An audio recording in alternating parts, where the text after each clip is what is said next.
Vlogger kaya. Blagadug ako, blagadug.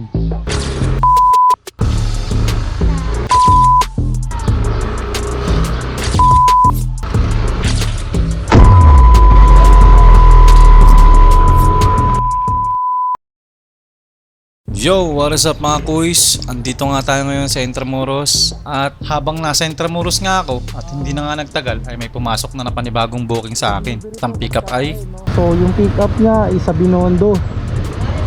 So pupuntahan na natin, no? So let's go. Wala na nga patumpik-tumpik pa at pinuntahan ko na nga agad yung location ng customer natin. Pero this time, hindi tao yung isasakay natin, kundi pagkain. Yes, tama, pagkain. Kung di nyo na itatanong, meron din sa amin yan bilang MC Taxi, no? So eto na nga at pinik up na natin yung ipapadala ni ma'am at nakahanda na nga tayong marangkada. Pero bago ang lahat, ang drop off nga pala ng ating padadalhan, alam nyo ba kung saan? Sa Kaintalang naman. At ilang saglit pa nga ay bumaybay na ako sa lawak ng Kamay Nilaan. So after nyan, dito na tayo tatago sa kahabaan ng South Luzon Expressway. Sa ilalim at dire-diretso lang.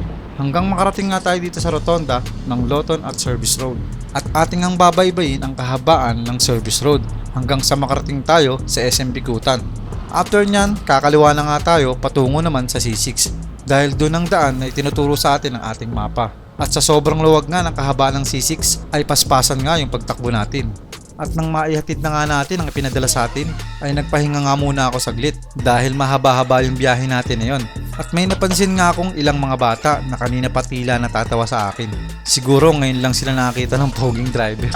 Biro lang. Naririnig ko nga sila at naitanong pa nga nila kung vlogger daw ba ako. Agad ko naman silang sinagot na hindi dahil sa totoo lang masaya lang tayong kinokontent ang trabaho natin sa araw-araw. Pero nakakatuwa ring isipin, no, na may mga katulad nilang sa murang edad marunong silang maka-appreciate ng isang tao para sa akin.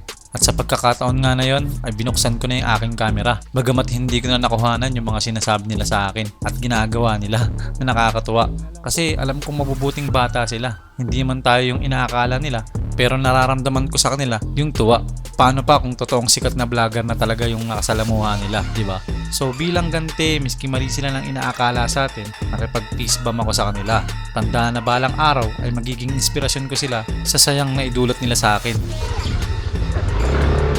Peace bomb. Peace bomb. Peace bomb. Nakakatuwa nga namang isipin na sa kabila ng wala pa man tayong nararating ay may mga simpleng tao at bata pa na nakikita yung sakripisyo natin bilang MC Taxi Rider. May ingat pa nga akong narinig sa kanila sa huli bago ako umalis. Akala kasi ng mga bata vlogger ako. Hindi nila alam vlogger ako. Talaga namang nakapagbigay galak sa akin ng gusto. Kaya maraming salamat mga kids. Nakakawala ng pagod yung appreciation na pinaramdam niyo sa akin. Dahil sa inyo, ay parang lalo kong gustong ipagpatuloy pa at pag-iihan yung ginagawa kong pagdodokumentaryo sa araw-araw kong buhay bilang MC Taxi Rider. Kaya bigla ngang napakain ako ng bahagya at napaisip na sa mga susunod na araw ay mas gagalingan pa natin. Salute mga kiddos! Ate, magkano dito te? Ha? Pabili nga.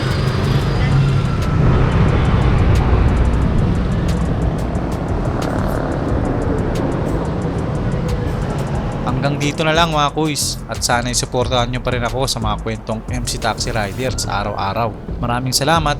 Peace yo!